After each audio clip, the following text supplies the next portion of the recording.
मेरे अजीजों, दुनिया के ऊपर अगर हैबत तारी होती है तो सिर्फ आशिकाने मुस्तफ़ा से होती, हुजूर के गुलामों से होती है। आज से 3 साल पहले पैरों से माजूर एक खादिम हुसैन ललकारता था, व्हील चेयर पर बैठ करके ललकारता था। अरे सफेद दाढ़ी हो चुकी, उम्र काफी है, सफेद दाढ़ी, पैरों में माजूरी, लेकिन पूरी दुनिया में ऐसी हैबत तारी कि यूरोप की जमीन भी हिलती नजर आए। हॉलैंड की पार्लियामेंट में बाज़ाब्ता उनको लेकर कहा जाए ये आदमी मोस्ट डेंजरस है, बहुत ज्यादा डेंजर है। हम सोचते हैं ये तो पैरों से माजूर सफेद दाढ़ी वाला व्हील चेयर पर बैठा हुआ तुम्हारे लिए कैसे डेंजर हो गया? तुम्हारे पास तो बहुत बड़े बड़े मिसाइल, एटम बम है, सब कुछ है। पता ये चला कि रब तबारक व तआला जो हैबत डालता है वो आशिक मुस्तफा की हैबत डालता है, नबी पाक की सुन्नतों पर आमिल। या रसूल अल्लाह, या रसूल अल्लाह।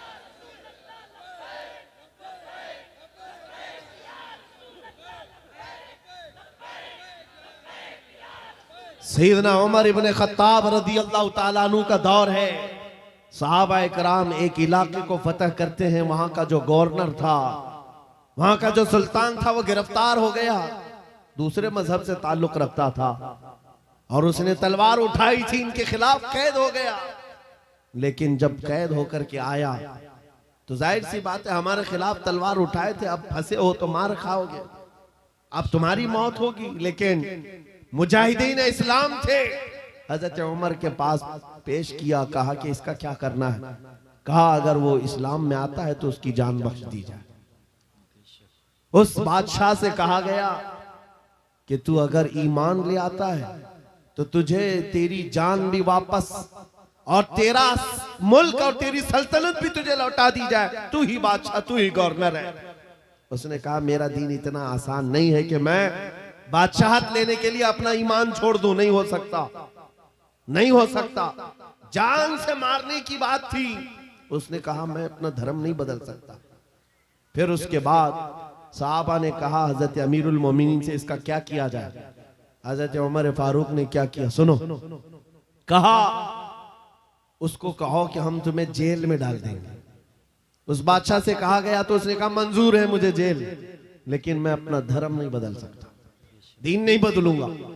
हजरत उमर ने कहा जेल में डाल दो, और 10 सहाबा को भी उसके साथ जेल में डाल दिया। इनका कोई कसूर नहीं था। 10 सहाबा जवान थे, नौजवानों तवज्जो से सुनो, उस कट्टर दिल बादशाह के साथ जेल में डाल दिए। वो नौजवान सहाबा जेल में थे, उनके वक्त, उनके औकात की पाबंदी, सुबह दोपहर शाम वो अपनी नमाजों के पाबंद, कुरान की तिलावत, नबी पाक सल्लल्लाहु अलैहि वसल्लम की मोहब्बतों वाली सुन्नतें। 8 दिन नहीं गुजरे थे, वो बादशाह इन नौजवानों को बार बार देखता था। पलट करके उसने कहा तुम्हारे अमीरुल मोमिनीन से मुझे मिलना है।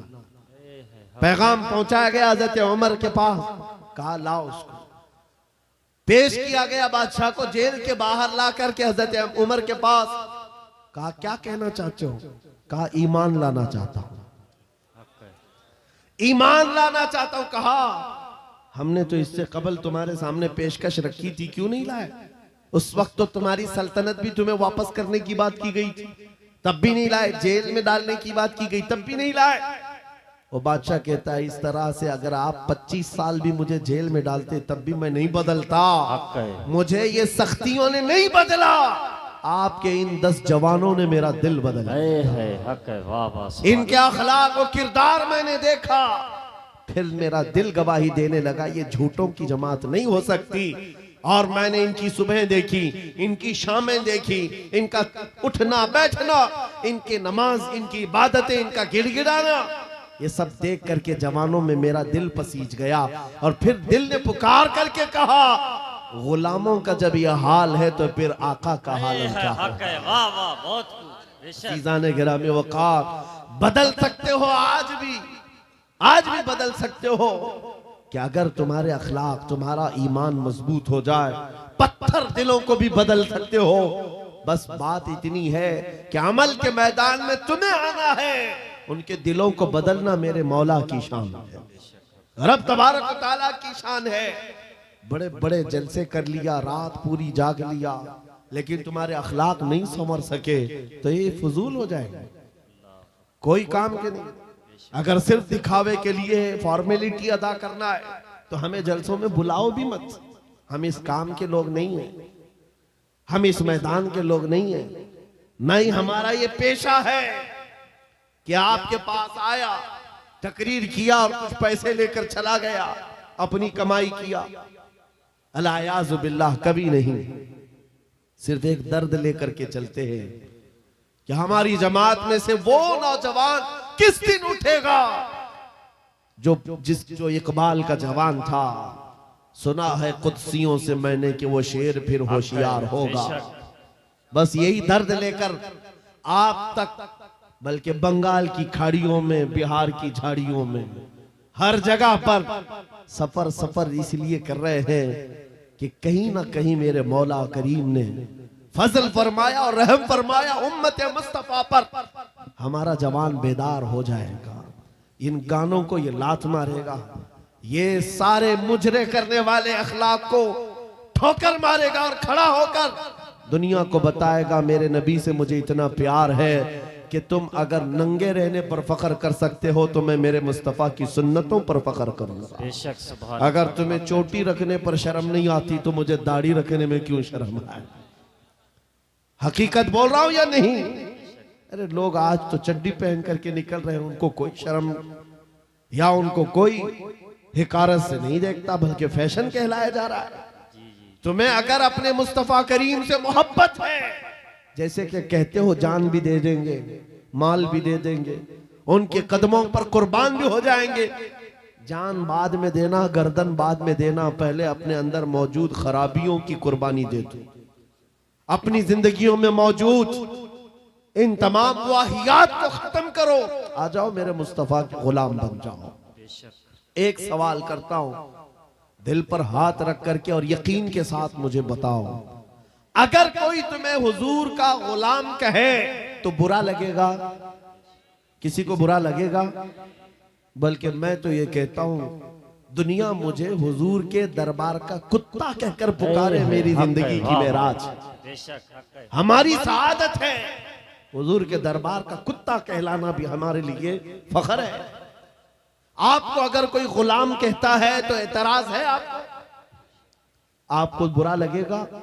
बल्कि हुजूर का गुलाम होना ये सबसे बड़ा शरफ है, सबसे बड़ी सआदत है। तो जब आपको दुनिया कोई हुजूर का गुलाम कहे तो बुरा नहीं लगता, तो अमल करने में बुरा क्यों लगता है? पूरे के पूरे गुलाम बन जाओ हुजूर अकरम सल्लल्लाहु तआला अलैहि वसल्लम। नहीं, आप झूठ बोलते हैं। कुछ लोगों की बात कर रहा हूं, हुजूर का गुलाम कहने में बुरा नहीं लगता, टोपी रखने में बुरा लगता है, दाढ़ी रखने में बुरा लगता है, फिर झूठ क्यों बोल रहे हो? हुजूर के गुलाम कहलाने में बुरा नहीं लगता, लेकिन अमल से बार बार दिखाते हो कि नहीं, पसंद नहीं है तुम्हें, पसंद नहीं है। इस्लाम जिंदाबाद का नारा लगाते हो, अपनी बीवियों पर, अपनी बच्चियों पर इस्लाम को क्यों नहीं पसंद करते? इनके जो पट्टे कहां चले जाते हैं? इनको आवारा क्यों छोड़कर रखा है? इनको जिस तरह बेपर्दगी के साथ घुमाते हो और खुशियों से देखते हो, शादी महल में जाकर देखे वहां तो हालात ही बदले हुए हैं, इस्लाम दिखता ही नहीं। तो इस्लाम जिंदाबाद का नारा सिर्फ ये जुबानी है? अपने घरों से तब्दीली ले आओ, इनकलाब तुम्हारे घरों से आएगा। आज तुम दिल महसूस करके बैठे हुए हो कि बड़े बड़े तख्त पर बैठे हुए कुत्ते हमारे लिए भौंक रहे हैं, इस्लाम को मिटाएंगे, मदरसों को मिटाएंगे, मस्जिदों को मिटाएंगे, बुरा लगता है। और उसके बदले में तुम चाहते हो उनका जवाब देने वाला कोई चाहिए। बार बार हमारे मेंबरों से हम उनका जवाब देते रहे। ऐ नौजवानों, जवाब तुम अपने अमल से दो। एक मस्जिद का मीनार क्या गिरता है, हर घर मस्जिद बनना चाहिए, हर घर मस्जिद बन जाए। काश तुम्हारे घरों से अजाने हो, तुम्हारे घरों को मुसल्ला बना दिया जाए। एक बात याद रखो, दुनिया थक जाएगी, एक वक्त आएगा थक जाएगी, कल को देखना इजराइल भी थक चुका होगा बेशक मार मार करके। अब आएंगे वो युद्ध विराम करने के लिए कि हम समझौता करेंगे, बस खत्म हो गया। जितने ताकत थी झोंक दिया, मार मार करके थक जाएगी दुनिया।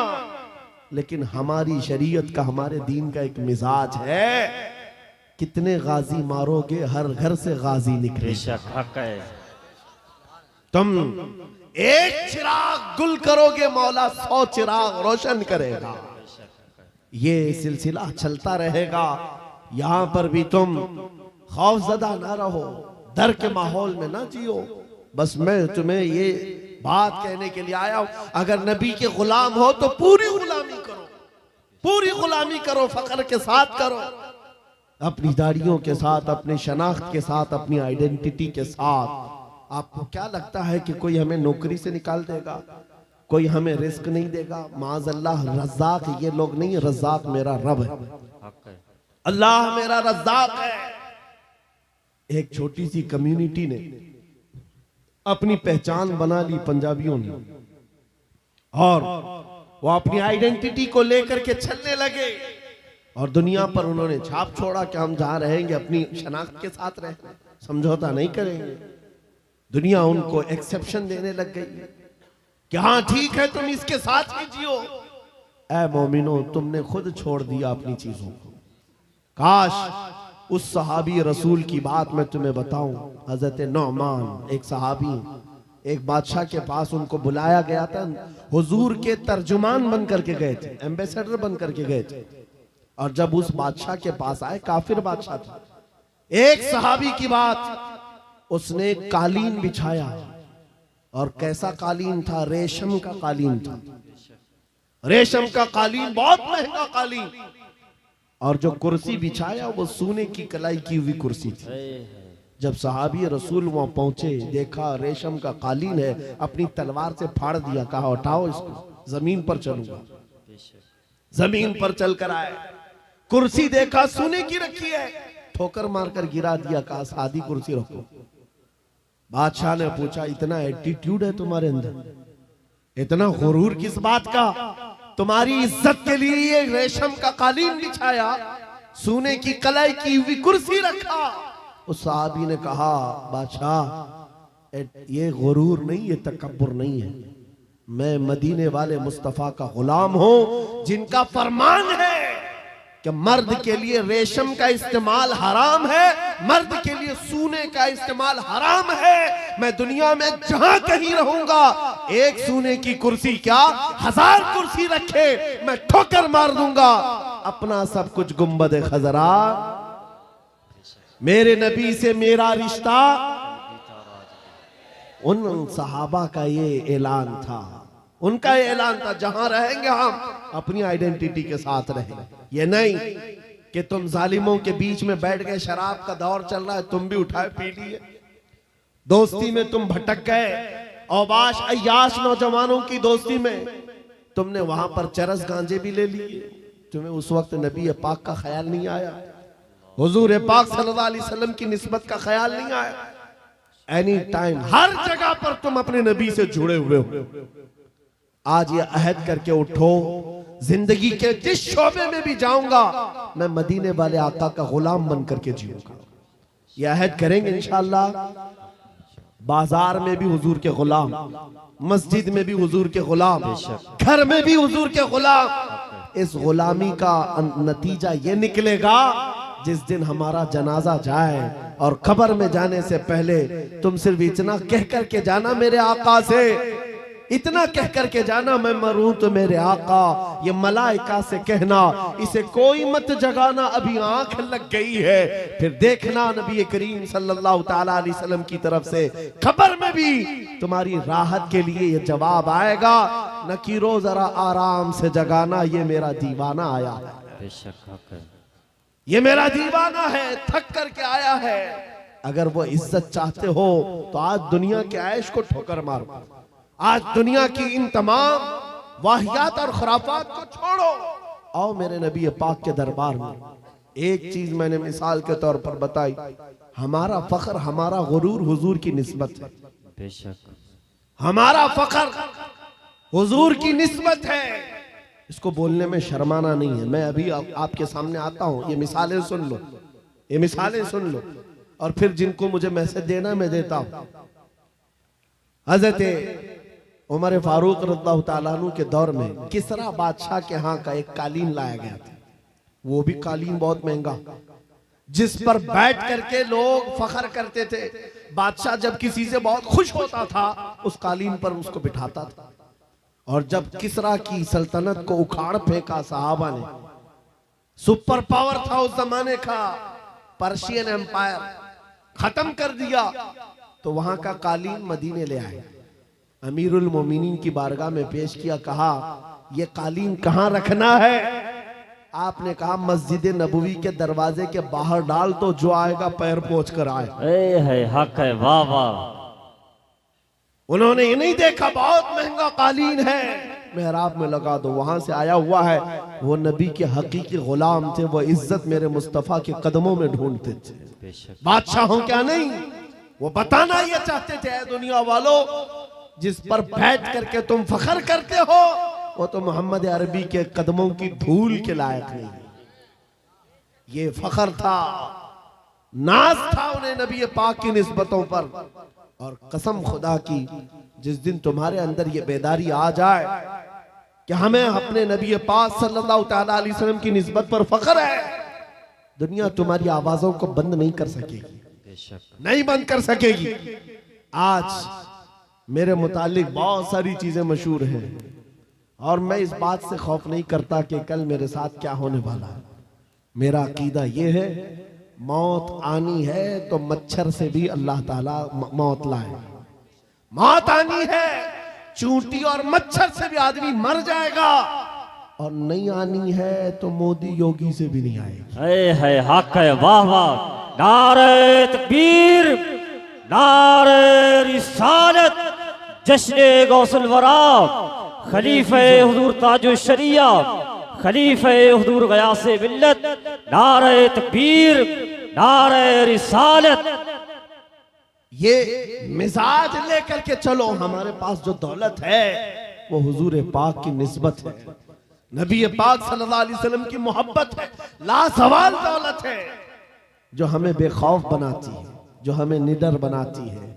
लोगों के दरमियान ही नहीं, पूरी दुनिया के दरमियान तन्हा रह करके भी नबी पाक का गुलाम अपने आप को महफूज समझता है। वजह क्या है? जिस दिन मौत आएगी अपनी ही चादर ओढ़कर सो जाए, इसलिए कि दुनिया कितने दिन की है। हमारा तो ये अकीदा है, एक ना एक दिन दुनिया से जाना है और कब्र में पहुंचना है, लेकिन असल जिंदगी तो आंखें बंद होने के बाद शुरू होनी, देखनी है हश्र में इज्जत रसूलुल्लाह की। हक है, वाह वाह। जब उस दिन मैदान महशर में जमा होंगे, सारे कीड़े मकोड़े भी लाए जाएंगे, अपने वक्त के जबाबरा, तागूत, ताकत, सारे फिरौनी मिजाज के बादशाह भी लाए जाएंगे और खड़े होंगे। उस वक्त की बात होगी मेरे अजीजों, फिर हर कोई हुजूर पाक सल्लल्लाहु अलैहि वसल्लम की तरफ टकटकी बांध कर देख रहा होगा। हर कोई ये सोच रहा होगा, ये लब हिला दे मेरी बख्शिश हो जाए, ये लब हिला दे मेरी बख्शिश हो जाए, मेरी मगफिरत हो जाए, मुझे माफ कर दिया जाएगा। लेकिन मेरे अजीजों, उस दिन के आने से पहले जब तागूती ताकतों को वहां रगड़ा जा रहा होगा, रब का हुक्म होगा, लिमनिल मुल्कुल यौम, आज की बादशाहत किसकी है? लिल्लाहिल वाहिदिल कहार, एक कहर करने वाले खुदा की है। रब तबारक व तआला कहार होगा और उसका हबीब उस दिन रहमतुल लिल आलमीनी पर होगा। मेरे आका का उस दिन शफाअत का दिन होगा। लेकिन आपको मैं बताऊं, ये बातें इसलिए कह रहा हूं, आज ले उनकी पनाह, आज मदद मांग उनसे, कल न मानेंगे कयामत में अगर मान गया। उस दिन बहुत सारे मानने को बैठे होंगे, बहुत सारे, ये जितने भौंक रहे हैं ये भी सोच रहे होंगे आज इनकी बात कर लें, कल न मानेंगे फिर कयामत में अगर मान गए। आज तुम्हारे पास वक्त है उस नबी की अजमतों को तस्लीम कर लो, आज उस नबी पाक सल्लल्लाहु अलैहि वसल्लम की सच्चाइयों को एक्सेप्ट करो। कल कयामत का दिन बड़ा भयानक भी है, सख्त भी है, और उस वक्त सवा नेज़े पर सूरज हो और लोगों का पसीना उनकी गर्दनों उनकी कमरों तक आया हुआ हो, भेजा पक पक करके कानों से बाहर आ रहा हो, उस वक्त उस दिन मेरे आका फरमाते हैं कयामत के मैदान में मेरी हालत ये होगी, मेरे एक कंधे पर चादर पड़ी होगी। हुजूर फरमाते हैं ये चादर खसक खसक कर कभी गिर रही होगी, मैं एक हाथ से अपनी चादर संभाल रहा होऊंगा, दूसरे हाथ से अपने उम्मतियों को पकड़ पकड़ कर जन्नत में ले जा रहा होगा। उस दिन मेरे आका की रहमतुल लिल आलमीन होगी और वो तुम्हारे लिए है। अब नौजवानों सुनो, हुजूर पाक से एक सहाबी ने पूछा आका मैदान महशर में बड़ा जम्मे गफीर होगा, आप कैसे पहचानेंगे? बहुत सारे उसमें मूसा अलैहिस्सलाम की उम्मत भी, ईसा अलैहिस्सलाम की उम्मत भी, इब्राहिम अलैहिस्सलाम की उम्मत भी, इस्माइल अलैहिस्सलाम की उम्मत भी, सारे नबियों की उम्मतें हैं। मेरे आका क्या फरमाते हैं सुनो, तुम्हारे वजू के आज़ा, वजू करते हो कि नहीं करते हो? वजू करते हो? सुनो हदीस पाक सुना रहा हूं। मेरे आका फरमाते हैं वजू करने के वक्त तुम दोनों हाथ धोते हो और चेहरा भी धोते हो, ये जो दिखने वाले मसा भी करते हैं और पैर भी धोते हैं। हुजूर फरमाते हैं कयामत के दिन ये आज़ा सबसे ज्यादा चमक रहे होंगे, ये चमक देख करके मैं पहचान लूंगा मेरा उम्मती फला जैसा। सुभान अल्लाह, हक है, वाह वाह। जो वजू ही नहीं करता हो क्या चमकाएगा कयामत के दिन? वजू ही नहीं करता। इसलिए मैं कह रहा हूं कयामत का मैदान भी मुस्तफा करीम की शफाअत का दिन है। उस दिन के लिए अपने आप को आज बदल डालो। दुनिया भी तुम्हारी है, उकबा भी तुम्हारी है। आज यहाँ सारी खुशियां तो मौला ने दे दिया है, सोने के लिए नींद है, रहने के लिए घर है, पहनने के लिए कपड़े, किस चीज की कमी है? सब कुछ तुम्हारे पास है। एक चीज है दौलत इश्क मुस्तफा का ये चिराग, और इसकी लौ बढ़ा दो, फिर देखना तुम्हारे चेहरों की सदाकत दुनिया को बोलेगी, तुम्हारे चेहरों का नूर गुफ्तगू करेगा। जिस तरफ से तुम गुजर जाओ इश्क मुस्तफा की महक फैलाते जाओ। अजीजा ने ग्राम वक़ार, मैं इस मैसेज के साथ अपनी गुफ्तगू समेटना चाहता हूं, इस मैसेज के साथ कि जितने आज इस्लाम के खिलाफ बोल रहे हैं, ये सुन सुन करके नौजवानों के दिलों में ये बात आने लग गई कि हालात बड़े खराब हैं, अभी कुछ बोलना नहीं। यही तो दिन है बोलने के, यही तो दिन है जवाब देने के। तुम इंतजार करते रहोगे, अच्छे दिन आएंगे तब हम बोलेंगे, और झूठे लोगों के अच्छे दिन कभी नहीं आते। झूठों ने जो अच्छे दिन के नारे फैलाए वो कभी नहीं आते। मैं आपसे कहता हूं मेरे अजीजों, एक मशहूर मुहावरा है, गाड़ी चलाना सीखना हो तो ट्रैफिक में ही चलाना पड़ेगा। तुम अगर इंतजार करते रहो रोड खाली होगा तब गाड़ी चलाओगा, तो तुम इसी तरह रोड के खाली होने के इंतजार में रह जाओगे और ड्राइविंग सीट पर आ भी नहीं पाओगे। भीड़ भाड़ को देखो, ट्रैफिक में ही लेकर उतर जाओ और एक न एक दिन ड्राइविंग सीट मिल ही जाएगी, बैठ जाओगे। आज ऐ नौजवानों, क़ियादत करना है, हालात के अच्छे होने का इंतजार मत करो। जिस तरह के हालात है, मुझे इश्क मुस्तफा के साथ खड़ा होना। आज एक बात सुन लो, मैं रुखसत होता हूं। कई हमारे मोहब्बत करने वाले उलमा ने हमसे कहा था, जो बहुत मोहब्बत करते हैं, कहा मुफ्ती साहब बड़ा अंदेशा है और डर लगता है, कहीं आपके साथ कुछ हो गया तो क्या होगा? अवाम और मखलूक आपसे नफा उठा रही है, ज्यादा देर तक ये नफा चलना चाहिए। उनकी मोहब्बतें मेरे सर आंखों पर, मैं सलाम करता हूं, उन्होंने दुआएं दी हैं। लेकिन मेरे अजीजों, बारहा उन्होंने कहा आपका होना बहुत जरूरी है, आपका होना बहुत जरूरी। इनसे भी पूछो तो यही कहेंगे, जरा एहतियात से बात करें, बहुत सख्त जुमले बोलेंगे, कल को कुछ हो जाएगा। आपका होना बहुत जरूरी है। मैं अर्ज करता हूं नौजवानों, मेरी हैसियत एक घास के बराबर भी नहीं। इमाम हुसैन का होना कितना जरूरी था। हक है, वाह वाह। इमाम हुसैन का होना कितना जरूरी था। मक्का के सहाबा हाथ जोड़कर कह रहे थे, मौला हुसैन आप मत जाइए, अहले बैत का सबसे बड़ा चेहरा आप हैं। आप जाएंगे तो मखलूक को नफा कौन पहुंचाएगा, उम्मत की रहबरी कौन करेगा? इमाम हुसैन ने सबकी सुनी थी, सबकी सुनी और कहा, बल्कि मक्का से निकलने के वक्त छोटी मोटी जंगें भी हो गई थी चाहने वालों से ही, जो रास्ता रोक रहे थे, मत जाइए मत जाइए, आपका होना बहुत जरूरी है।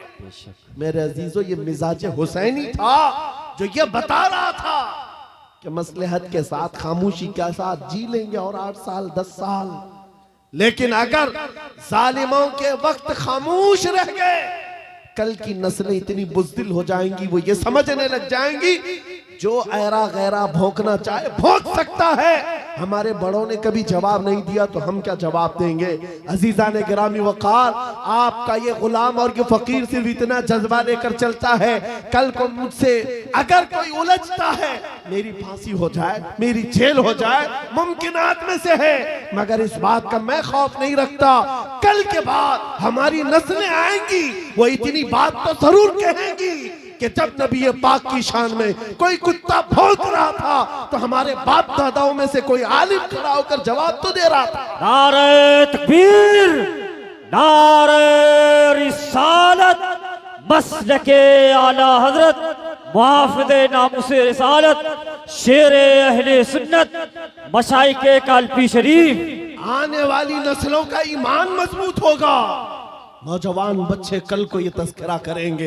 एक वक्त था जब हर जगह पर हुजूर की शान में, कुरान की शान में, रब की शान में, इस्लाम की शान में ऐरा गैरा नत्थु खेरा बोलने लग जाए।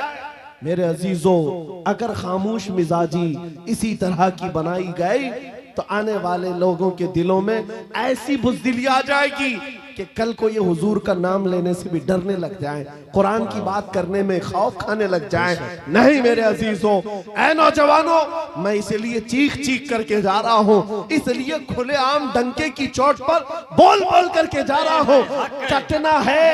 कटना है तो एक सर कटेगा, लेकिन अकीदा ये बोलता है इस्लाम जिंदा होता है हर करबला के। हक है, वाह वाह, नारे तकबीर, नारे रिसालत, लब्बैक लब्बैक लब्बैक या रसूल अल्लाह, लब्बैक लब्बैक लब्बैक या रसूल अल्लाह। बस बात इतनी है, इस बात का खौफ नहीं, डर नहीं है। इंशाअल्लाहुल अजीज इस दीन का मुहाफिज अल्लाह करीम किसी न किसी को पैदा करेगा और ये दीन चलता रहेगा। लेकिन ये हालात रकम कर दिए जाएंगे, ये तारीख लिखी जाएगी। हुजूर पाक सल्लल्लाहु अलैहि वसल्लम, आपको पता है आज से तकरीबन मेरे अंदाजे के मुताबिक 600-700 साल पहले की तारीख लिखी हुई है। बगदाद के ततारियों की तारीख, जिन्होंने पूरे मुसलमानों को खत्म किया था।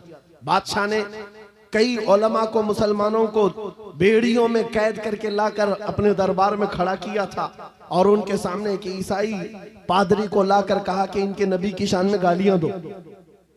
पैसा देकर के गालियां दिलवाई जा रही थी, गालियां दे रहा था। लेकिन दरबार में बादशाह का एक कुत्ता था जो सोने की जंजीर से बंधा रहता था। और जब वो ईसाई पादरी हुजूर की शान में गालियां देने लगा, बयान करने लगा, कुत्ता भौंकने लगा। दरबारी कुत्ता था, बादशाह का कुत्ता था। ये सही रिवायत है, अल्लामा इब्ने हजर अस्कलानी ने लिखा है। कहा बहुत हो गया तो कुत्ता जंजीर तोड़ करके निकल आया और उसके सीने पर चढ़ गया, दम जदन में फाड़ कर 2 टुकड़े कर। उसकी हैबत ऐसी थी उस कुत्ते की। बादशाह खड़ा हो गया, दरबारी खड़े हो गए, सिपाही खड़े हो गए। ये मंजर देखकर कोई कुत्ते के करीब आना नहीं चाह रहा है। कुत्ते ने किसी और को नहीं काटा, सिर्फ और सिर्फ उस गुस्ताख रसूल को जो नबी की शान में भौंक रहा था। औलिया कामिलीन, उलमाए सलफ सालिहीन ने लिखा है, उस एक कुत्ते के किरदार से दरबार में मौजूद 10,000 लोगों ने इस्लाम कबूल कर लिया था। हक है, वाह वाह, नबी की आजमत को कबूल कर लिया था। 600 साल गुजर गए, 700 साल गुजर गए, लेकिन तारीख में वो कुत्ते का नाम आज भी महफूज है। क्यों? इसलिए कि नबी पाक की नामूस की तरफ उंगली उठाया तो जानवर होकर के भी हुजूर की दिफा के लिए, इज्जत के दिफा के लिए खड़ा हो गया। आज है नौजवानों, तुम तो उम्मती हो, तुम तो रसूल पाक के गुलाम हो। तुम्हारे लिए मेरे आका ने रात रात भर रोए हैं। तुम्हारे लिए बख्शिश का सवाल कितनी मर्तबा मेरे रब से किया है। तुम्हारे बारे में मेरे आका फरमाते हैं, तुम्हारे तलवों में कांटा भी चुभ जाए तो दर्द मुझे भी होता है। तुम्हारा रिश्ता नबी से बहुत गहरा है। तुम जानवर नहीं हो, तुम इंसान हो। तुम्हारे लिए मेरे आका पूरी रात रोते थे, मेराज में रब से सवाल करते थे। उम्मती उम्मती कहते दुनिया से भी आप रुखसत फरमा गए। ऐ नौजवानों, अगर हुजूर की उन यादों का, उन निस्बतों का कुछ पासो लिहाज है तुम्हारे पास तो खड़े हो जाना। ये मत देखना मेरे मुकाबिल में कौन बोल रहा है, मेरे मुकाबिल में कितने बड़े तख्त पर बैठा हुआ है, कौन गुंडा राज कर रहा है, कौन तागूती नमरूद और फिरौन बैठा है। ये हरगिज़ नहीं देखना। अपने ईमान और अपने अखलाक की जिम्मेदारी ये है, मैं नबी का कुत्ता हूं, सामने जो भी आएगा उसकी छाती पर चढ़ करके उसको भौंकूंगा, वाह वाह, उसका जवाब दूंगा। या रसूल अल्लाह, या रसूल, आला हजरत, आला हजरत। हमारा ये तेवर, हमारा ये मिजाज सिर्फ और सिर्फ उन लोगों के लिए है जिनके अंदर खुजली ज्यादा है और हुजूर पाक नामों से रिसालत, इस्लाम, कुरान और दीन पर उंगलियां उठाते। बहुत सारे लोग हमारी तकरीरें सुनते हैं, गैर मुस्लिम, नॉन मुस्लिम लोग, पुलिस डिपार्टमेंट वाले लोग भी, उनको ऐसा लगता है भड़काऊ बातें, बहुत प्रोवोक करते हैं। मेरे अजीजों, हम देशवासियों के लिए नहीं, ये सख्त लहजा इसलिए है। मैंने एक पुलिस डिपार्टमेंट के ऑफिसर थे, उनसे कहा था अगर आपकी माँ को कोई बदकार कह दे तो आपको कैसा लगेगा। कुर्सी से खड़े हो गए, कहा क्या मिसाल दे रहे मौलाना मेरी माँ पे। कहा आपको अभी मैंने मिसाल दिया, अच्छा नहीं लगा। सुनिए साहब, करोड़ों माओ से ज्यादा मुसलमान अपने नबी से मोहब्बत करते हैं। हक है, बेशक हक है, वाह वाह। हमारे लिए अपने नबी की मोहब्बत जान से बढ़ करके है, ईमान की जान है। और हमारा ये तेवर और हमारा ये मिजाज सिर्फ उन लोगों के लिए है जो हुजूर की तरफ उंगली उठाते हैं। खैर चाहते हो, सुलह आश्ती के साथ रहो, अमन अमान के साथ रहो, क्योंकि कुरान ने हमें फरमाया है वइन जनाहु लिस्सल्मी फजनह, अगर वो झुका दें, सलामती चाहे तो तुम भी सलामती के साथ रहो। हमारा ईमान यही हमें कहता है कि तुम जहां पर रहो जंग की तमन्ना मत करो, दुश्मनों से मुठभीड़ की तमन्ना मत रखो, सलामती और अमन के साथ हम भी जीना चाहते हैं, आप भी। लेकिन एक बात याद रखना, एक पिल्लर है हमारा, एक सुतून है हमारा जो पूरी कायनात का अजीम पिल्लर है। उसको जो भी छेड़ेगा फिर छत तुम्हारे ऊपर गिरने को तैयार रहेगी। वो पिल्लर, वो सुतून मुहम्मदुर रसूलुल्लाह की जात है। क्योंकि हमारी तारीख ये है, घबरा गई है गर्दिशे दौरा कभी कभी, दीवान गाने इश्क़े मोहम्मद को देखकर घबरा गई है गर्दिशे दौरा कभी कभी। वो मेरे आबा व अजदाद थे, ऐ सुन्नियों तुम्हारे आबा व अजदाद थे, तुम्हारे वो पुरखों की तारीख थी जिन्होंने दरिया नहीं देखे घोड़े डाल दिए थे, जिन्होंने पहाड़ नहीं देखे चढ़ा दिए थे, जिन्होंने आंधियां नहीं देखी अपने नबी का परचम लहरा दिया था। टल न सकते थे जंग में अगर अड़ जाते थे, पांव शेरों के भी मैदान से उखड़ जाते थे, हक से सरकश हुआ कोई तो बिगड़ जाते थे। अरे तेग क्या चीज है, हम तोप से भी लड़ जाते थे। बेशक सुभान अल्लाह, हक है। याद यह हमारी तारीख की सच्चाइयां हैं। और अगर यकीन नहीं आता उन सारे कीड़ों से मैं कहता हूं, जाओ फिलिस्तीन के उन नन्हे बच्चों को आज देख लो जिनके हाथों में छोटी कंकरियां हैं और सामने बड़े बड़े मिसाइल खड़े हुए हैं, लेकिन इन बच्चों का ईमान आज भी है। इस्लाम था, इस्लाम है, यही यकीन तुम्हारे दिलों के अंदर पैदा हो जाए। अजीजा ने गिरामी वकार, बस मेरा मैसेज जवानों के सीनों में अगर महफूज हो गया, कल को अगर वो खड़े होकर ये अहद करके उठे, मैं सो जाऊं या मुस्तफा कहते कहते, खुले आंख सल्ले अल्लाह कहते कहते, उन्हें जाना उन्हें माना, न रखा गैर से काम, लिल्लाहिल हम्द मैं दुनिया से मुसलमान गया। जिंदगी ये नहीं किसी की किसी के लिए, जिंदगी है नबी की अरे ना समझ मरते हैं जिंदगी के लिए, जीना मरना है सब कुछ नबी के लिए। आओ बारगाह मुस्तफा में अहद करके उठते हैं, वादा करके उठते हैं। आका दूसरों के लिए बहुत जी लिया, लेकिन आज वादा करता हूँ या रसूल अल्लाह, दहन में जुबान तुम्हारे लिए, बदन में है जान तुम्हारे लिए। हम आए यहाँ तुम्हारे लिए, उठे भी वहाँ तुम्हारे लिए। लब्बैक या रसूल अल्लाह, लब्बैक या रसूल